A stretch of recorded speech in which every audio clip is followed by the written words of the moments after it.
नमस्कार, आप देख रहे हैं देवभूमि दिन भर। मैं हूं आपके साथ कीर्ति बिंदल और बुलेटिन का आगाज तमाम महत्वपूर्ण खबरों के साथ करेंगे। मुख्यमंत्री पुष्कर सिंह धामी का 3 दिवसीय दिल्ली दौरा है। 28 मई तक दिल्ली में रहेंगे मुख्यमंत्री पुष्कर धामी और 27 मई को नीति आयोग की बैठक में शामिल होंगे। नीति आयोग की बैठक में मुख्य सचिव एसएस संधू भी साथ में रहेंगे मौजूद और सीएम बैठक में उत्तराखंड के विकास कार्यों का लेखा जोखा रखेंगे। तो 28 मई को संसद के उद्घाटन कार्यक्रम में शामिल होंगे मुख्यमंत्री। देखिए, बड़ी खबर आपको बता रहे हैं। मुख्यमंत्री पुष्कर धामी 3 दिवसीय दिल्ली के दौरे पर और 28 मई को नई संसद भवन के उद्घाटन कार्यक्रम में शामिल होंगे मुख्यमंत्री। इसके अलावा 27 मई को एक बहुत महत्वपूर्ण बैठक है जिसमें मुख्य सचिव एसएस संधू भी शामिल होंगे और उत्तराखंड के तमाम जो विकास कार्य हैं उनका लेखा जोखा रखेंगे मुख्यमंत्री पुष्कर धामी। तो 27 मई को नीति आयोग की बैठक में शामिल होंगे मुख्यमंत्री।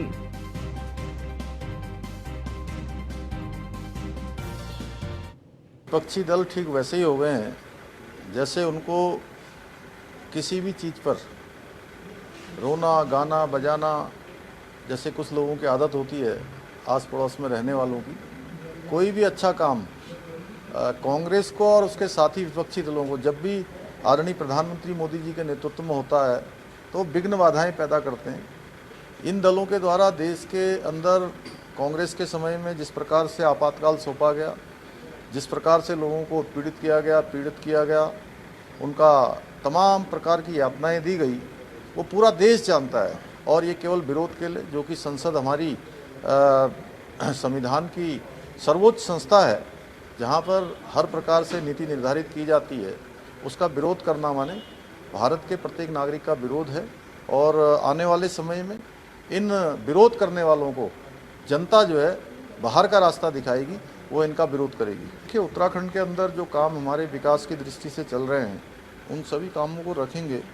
इसके साथ साथ नीति आयोग से हम ये भी अपेक्षा करेंगे कि उत्तराखंड जैसे जो हमारे हिमालयन राज्य हैं, अन्य राज्य भी हैं, हिमालयन राज्यों के लिए और ख़ास तौर से उत्तराखंड राज्य के अंदर जितनी हमारी आबादी है उसके कई गुना 5-6 गुना साल भर में आने वाले पर्यटकों के रूप में, सैलानियों के रूप में, कांवड़ यात्री के रूप में, श्रद्धालुओं के रूप में, चारधाम यात्री के रूप में आने वालों की संख्या होती है।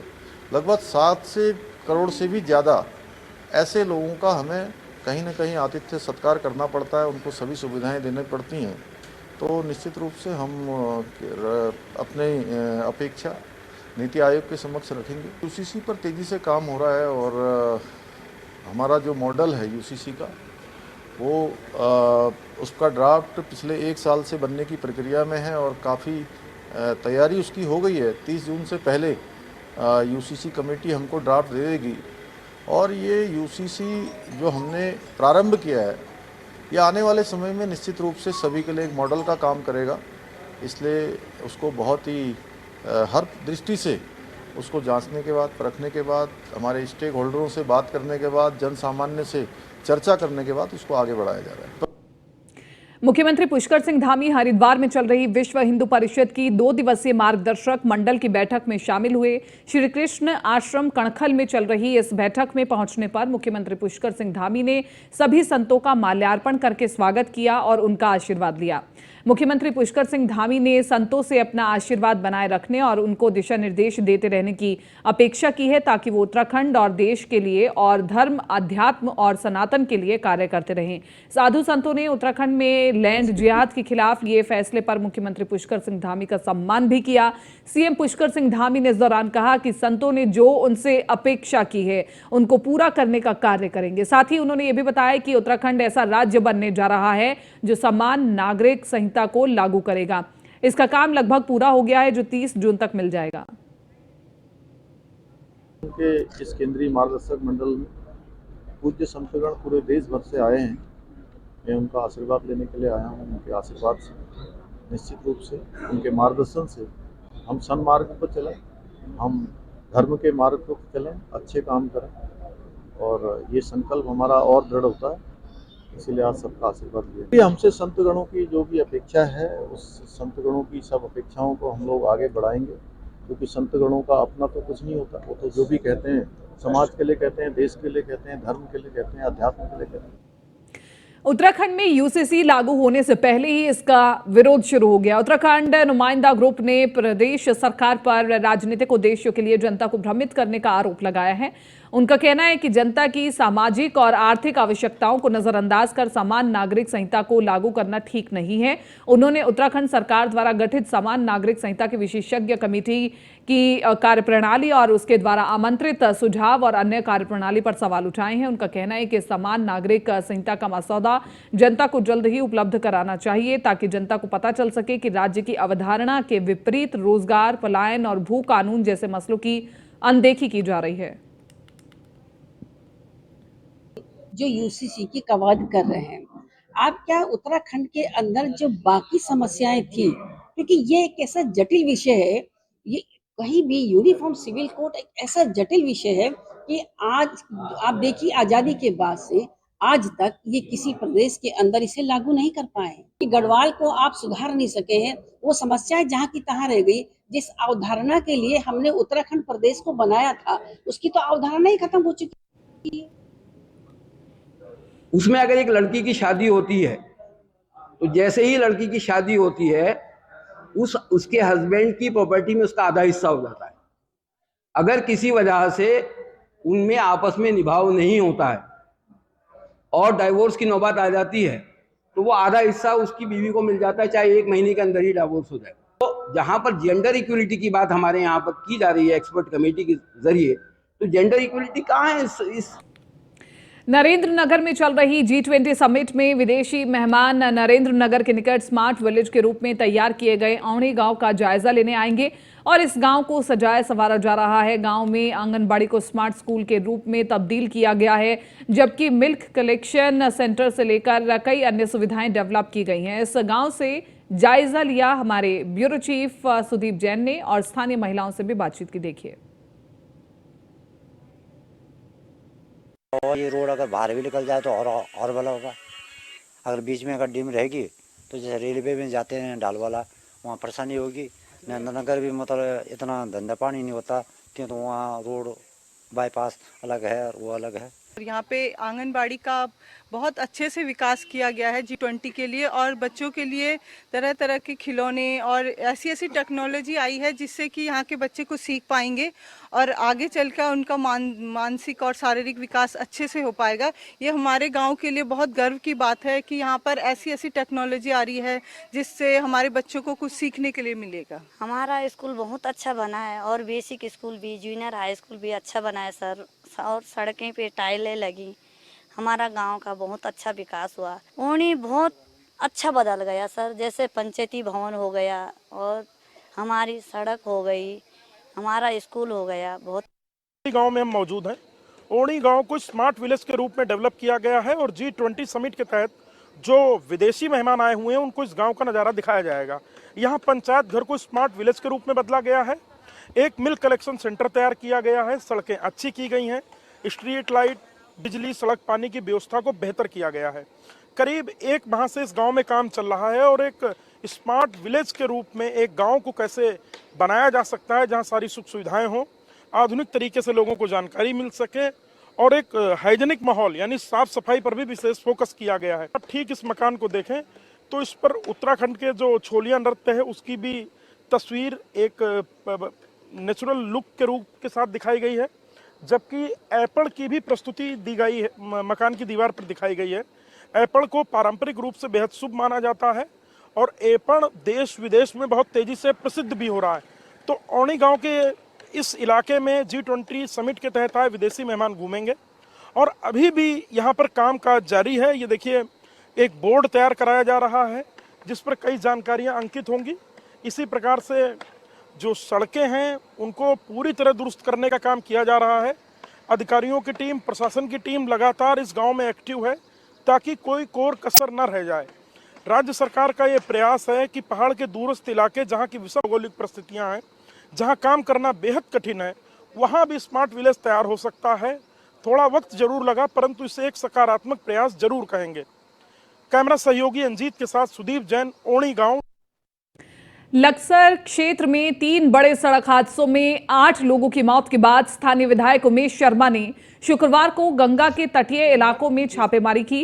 इस दौरान भारी भरकम मशीनों से गंगा में अवैध खनन किया जा रहा था। विधायक और उनके काफिले के पहुंचते ही ट्रैक्टर, ट्रॉलियां और अन्य खनन सामग्री से लदे वाहनों के चालक मौके से फरार हो गए। मगर इस दौरान खानपुर विधायक उमेश शर्मा ने अवैध खनन करने में प्रयुक्त भारी मशीनरी और वाहन अपने कब्जे में ले लिए।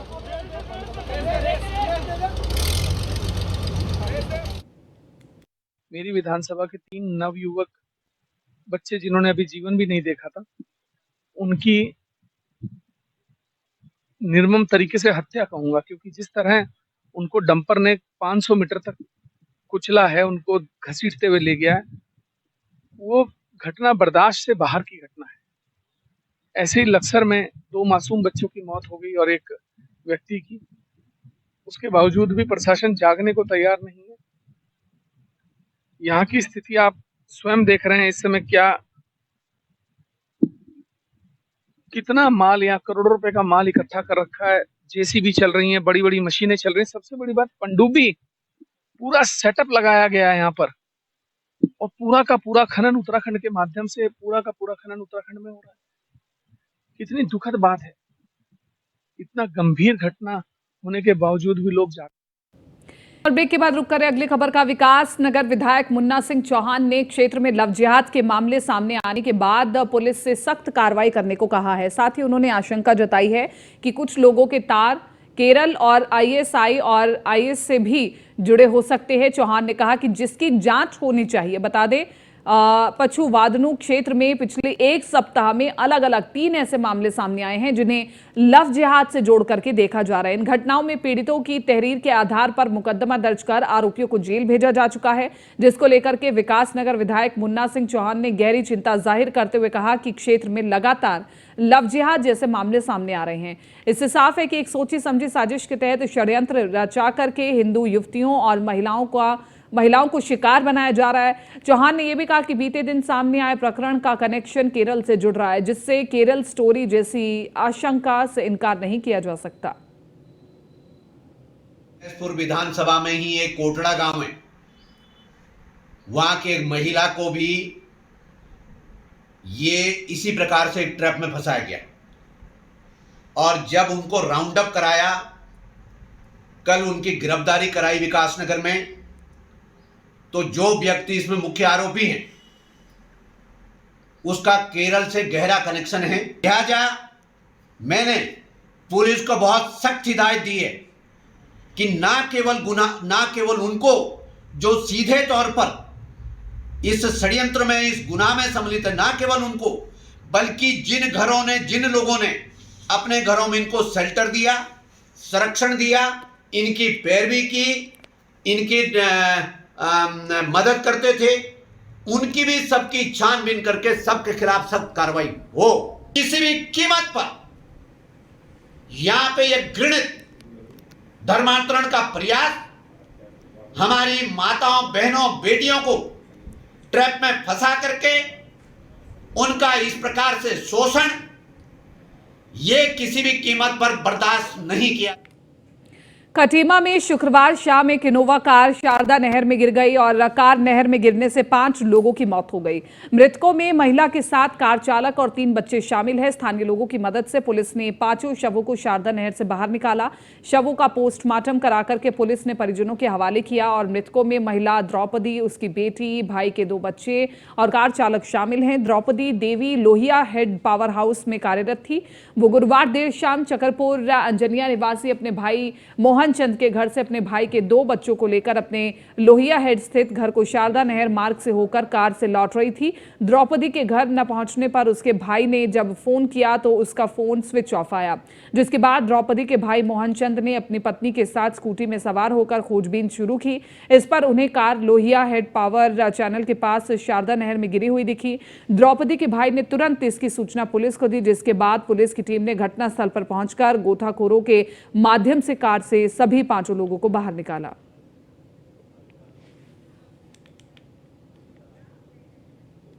देहरादून के एक निजी होटल में कैबिनेट मंत्री गणेश जोशी द्वारा विधानसभा मसूरी के अंतर्गत आरई क्षेत्र के कार्यकर्ताओं से कार्यसमिति की बैठक की गई। बैठक का मुख्य उद्देश्य बीजेपी सरकार के 9 साल पूरे होने के पश्चात होने वाले जनसंपर्क अभियान को लेकर के रहा और किस तरह प्रधानमंत्री नरेंद्र मोदी के नेतृत्व में किए गए विकास कार्य को जन जन तक पहुंचाया जाए, इस पर भी मंथन किया गया। आपको बता दें कि केंद्र में बीजेपी सरकार का 9 वर्ष का कार्यकाल पूरा होने पर सरकार द्वारा विशेष जनसंपर्क अभियान पूरे देश में चलाया जाएगा और इसी के तहत पार्टी की सभी कार्यकर्ता तैयारियों में भी जुट चुके हैं। वहीं किस तरह से इस जनसंपर्क अभियान को सफल बनाया जाए, इस पर लगातार मंथन किया जा रहा है। हमारे एक नेता देश के प्रधानमंत्री नरेंद्र मोदी जी के नेतृत्व में केंद्र की सरकार को 9 साल पूरे हो गए हैं। 30 मई को 9 साल पूरे होंगे और 30 मई से लेकर 30 जून तक महासंपर्क अभियान चलने का निर्णय पार्टी ने लिया है, जिसमें हम बूथ तक के कार्यकर्ता जगह जगह जाकर मोदी सरकार के कल्याणकारी कार्य जो हुए हैं उनकी जानकारी जनता को देंगे। अक्सर सोशल मीडिया पर हमें कई ऐसे लिंक आते हैं जिसमें 5 से 10 रुपए भेजने पर या फॉर्म भरने पर आपको अधिक पैसे मिलने या कोई फायदा पहुंचाने का लालच दिया जाता है, लेकिन लोगों को ऐसे लिंक से बचना चाहिए क्योंकि ऐसा करके आप अपनी पर्सनल और बैंक डिटेल साइबर ठगों से साझा कर रहे हैं। साइबर पुलिस का कहना है कि अगर आप भी एपीके फाइल को डाउनलोड करके ऐप इंस्टॉल करते हैं तो ऐसा ना करें। साथ ही अगर आप कोई ऐप डाउनलोड करते हैं तो परमिशन में एसएमएस रीड को डिनाइड कर दे, क्योंकि जो भी मैसेज या कोड आपके फोन में आएगा उसे ठग कहीं भी बैठकर पढ़ सकता है और आप बड़ी ठगी का शिकार हो सकते हैं। कभी भी किसी के कहने पे आप कोई भी 5 रुपए, 10 रुपए, 15 रुपए का फॉर्म अगर आपको कोई व्हाट्सएप पे, टेलीग्राम पे या कोई सोशल मीडिया पे अगर आपको इस प्रकार से भेज रहा है, किसी के कहने पे आप इस प्रकार से फॉर्म ना भरें। कारण क्या है कि आप अपनी बैंकिंग या पर्सनल डिटेल को इस फॉर्म के माध्यम से साझा कर देते हैं। दूसरी चीज, अगर व्हाट्सएप, टेलीग्राम पे कोई आपको एपीके फाइल दे रहा है जो कि सेल्फ एग्जीक्यूटेबल होती है, उस पर आपने क्लिक किया और वो तुरंत डाउनलोड होना शुरू हो जाता है। कोई एप्लीकेशन डाउनलोड कर रहे हैं मोबाइल में तो उसमें जो परमिशन है वो एसएमएस रीड की आप डिनाई कर दी। अल्मोड़ा के नवनियुक्त जिलाधिकारी विनीत तोमर आज पहली बार प्रेम से मुखातिब हुए और पत्रकारों से बात करते हुए डीएम विनीत तोमर ने कहा कि आपदा प्रबंधन उनकी महत्वपूर्ण प्राथमिकता में होगा। डीएम ने कहा आपदा प्रबंधन की तैयारियों को लेकर के अधिकारियों की बैठक ली जा रही है, इसमें सभी विभागों से आपदा प्रबंधन की तैयारियों को लेकर के रिपोर्ट ली जाएगी। जिलाधिकारी ने कहा कि आपदा की हालत में शिकायत और सूचना पर त्वरित कार्रवाई की जाएगी और इसके साथ ही पानी, बिजली व्यवस्था सुचारू करने का काम प्राथमिकता से किया जाएगा। सड़कों को जल्द खोलने के लिए भी कार्रवाई होगी। भी ले रहे हैं सभी विभागों की, हम देख रहे हैं कि क्या उनके द्वारा तैयारियां की गई है। आने वाले टाइम में सुनिश्चित किया जाएगा कि जो हमारी रोड्स हैं उसमें पर्याप्त मात्रा में हमारी जेसीबी रहे, विभाग 24 आवर्स अलर्ट रहे। कहीं से भी अगर कोई शिकायत आती है या सूचना आती है कि रोड बंद हुई है, उसमें त्वरित कार्रवाई की जाए, इमीडिएटली वहाँ जेसीबी भेजिए और कम से कम समय में उसको खुलवाया जाए। उसी के दौरान दूसरी एक समस्या रहती है कि कई बार पानी की लाइनें टूट जाती हैं और बिजली आपूर्ति बाधित हो जाती है, तो उसको समय से दुरुस्त किया जाना हमारी प्राथमिकता रहेगी। कहीं पेड़ गिर जाते हैं तो उसके लिए वन विभाग और जो हमारी कार्यदायी संस्थाएं होती हैं उनको निर्देश दिया गया है कि उनके पास पर्याप्त संसाधन उपलब्ध रहें और इमीडिएटली उसमें रेस्पॉन्स। चमोली हेमकुंड साहिब में बर्फ हटाने का काम जारी है और मौसम साफ होने के बाद बर्फ हटाई जा रही है। 2 दिन से हेमकुंड साहिब में भारी बर्फबारी हो रही है। बर्फबारी के बाद हेमकुंड साहिब की यात्रा रोकी गई थी। आज रास्तों से बर्फ हटाने का काम पूरा हो सकता है। तो कुछ तस्वीरें वहां से निकल कर के सामने आई हैं, वो हम आपको दिखा देते हैं। 2 दिन से हेमकुंड साहिब में भारी बर्फबारी हो रही है, जिसके चलते यात्रा को रोका गया और जैसे ही रास्ता साफ होगा यात्रा को एक बार फिर से शुरू कर दिया जाएगा।